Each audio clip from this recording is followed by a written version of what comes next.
Welcome to the Real Estate Investing Podcast, where we help you unlock your potential freedom through land investing, real estate investing, and entrepreneurship. Hey everyone, this is episode 90 of the Real Estate Investing Podcast discussing land investing versus other small businesses. I'm your host, Daniel Apke, joined again by my brother and business partner, Ron Apke.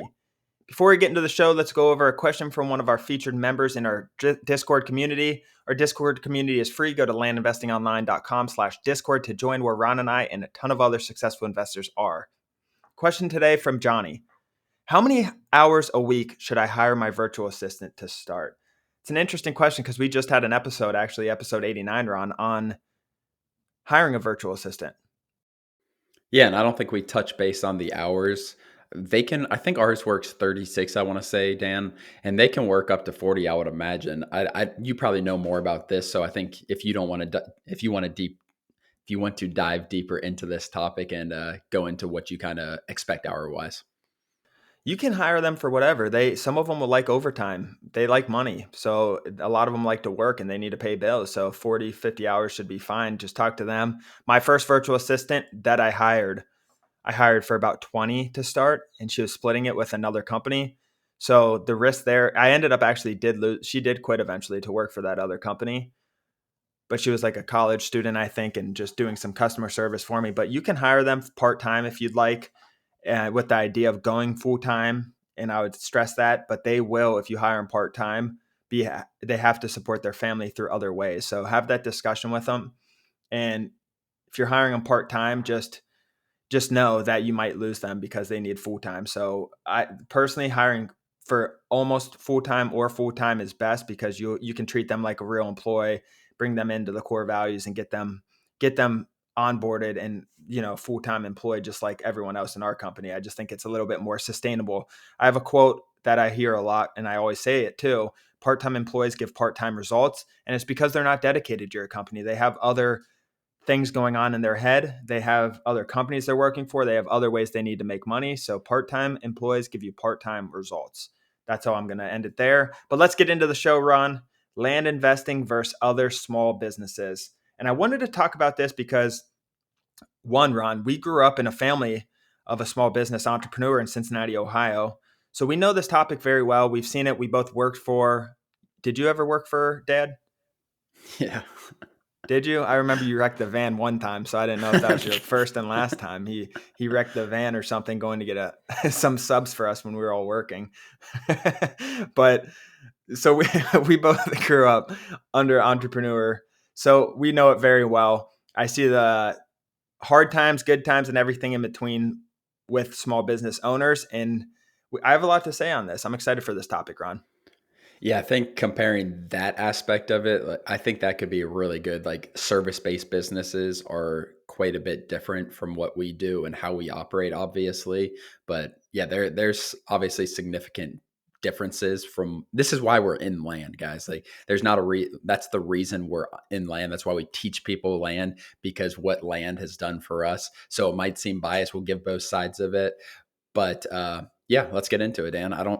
Do you want to start by talking about service-based or comparing that? Because I think that is like a significant difference. And there are some pros and cons to both, I think. But yeah, you want to start there? Since that's what we grew up with. Like we grew up with that service-based business working for it. It was a carpet cleaning, water restoration business. So we did a lot of manual work. You have to deal with a lot of employees, stuff like that, because how you make money is by sending employees to jobs. Exactly. And we'll talk about services similar to that, Ron. So just local business services such as local stores, local shops, gas stations, roofing companies, contractors, that type of stuff, restaurants, electricians, things like that. I feel like we can start because that's most businesses, most local businesses. Obviously, there's different financial advising companies and a lot law firms, local law firms are really big, all of that. But we're going to start with different local services. And the good thing about local businesses, like we're describing, if you do it right and you have your processes in place, you can scale them. And there's usually a decent amount of buyers in the market for profitable local businesses. Yeah, for sure. That's one of the biggest things that I see from a pro side.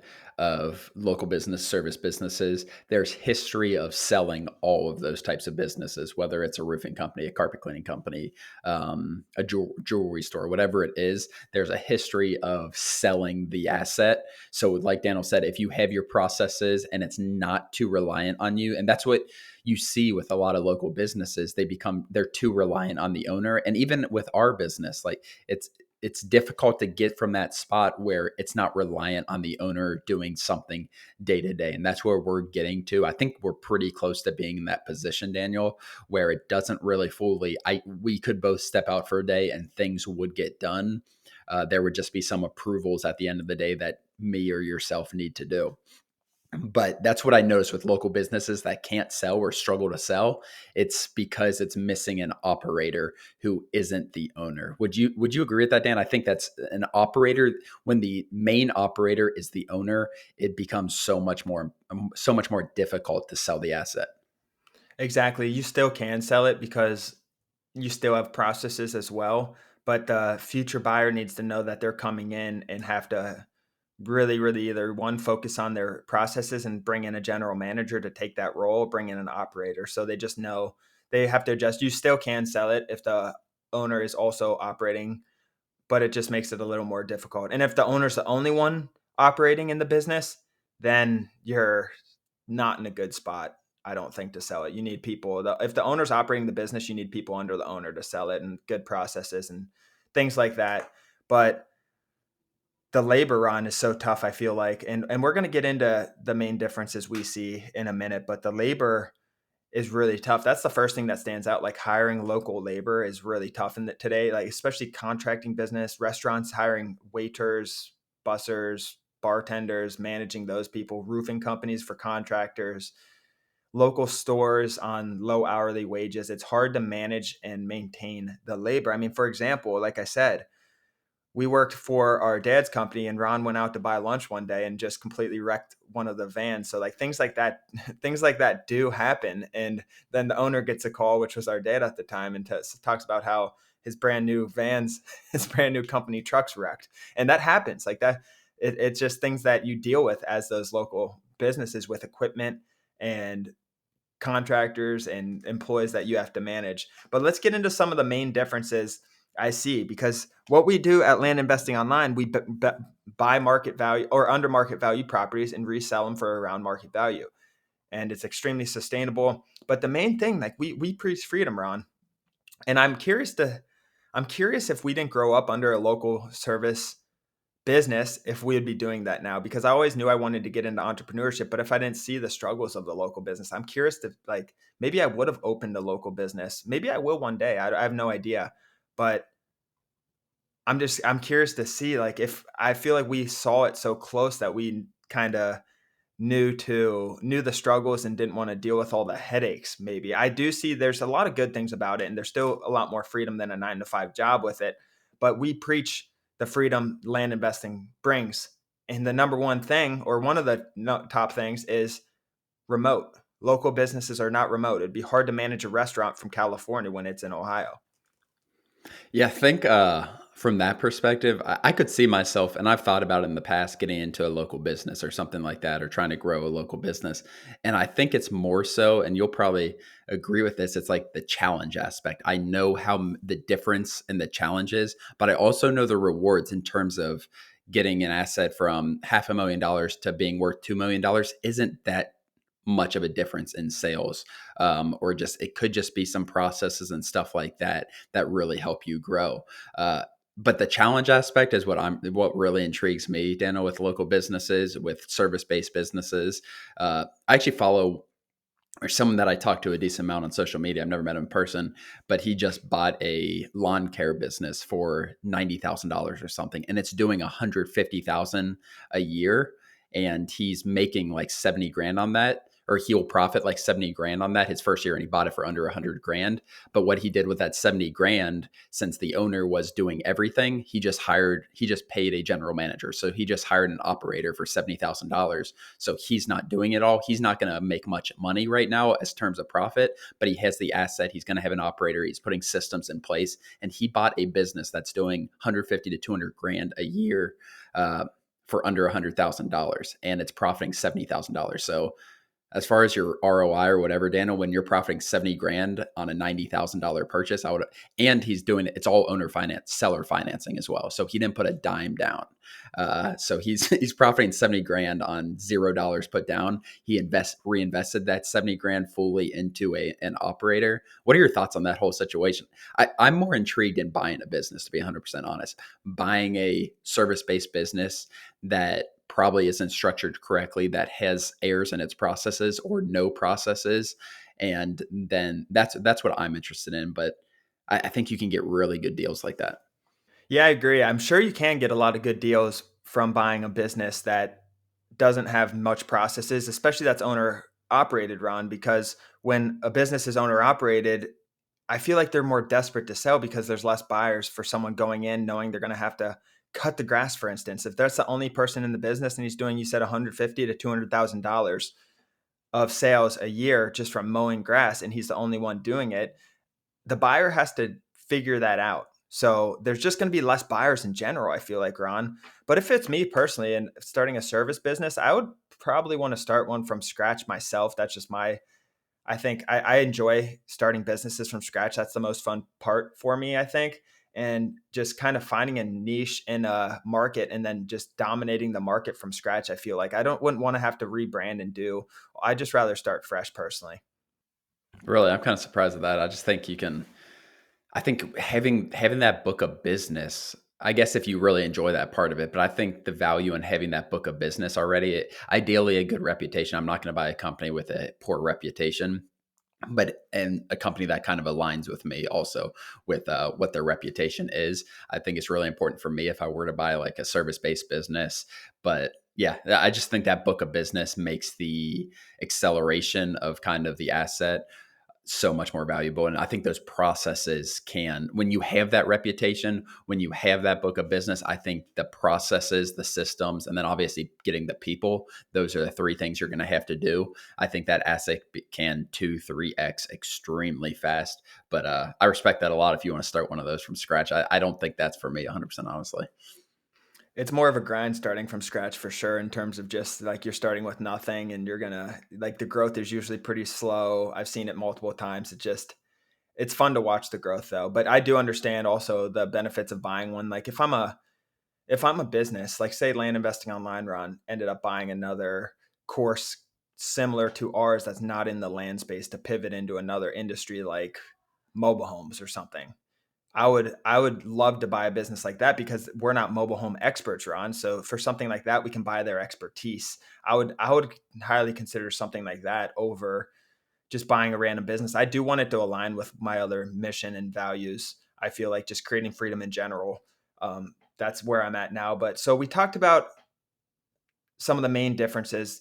And the first thing I said, Ron, was not being remote. Most businesses are not remote.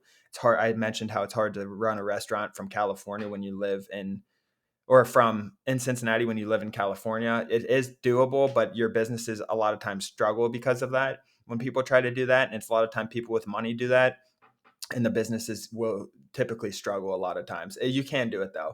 Number two, I just don't think most local businesses, Ron, have the freedom land investing can bring you financially.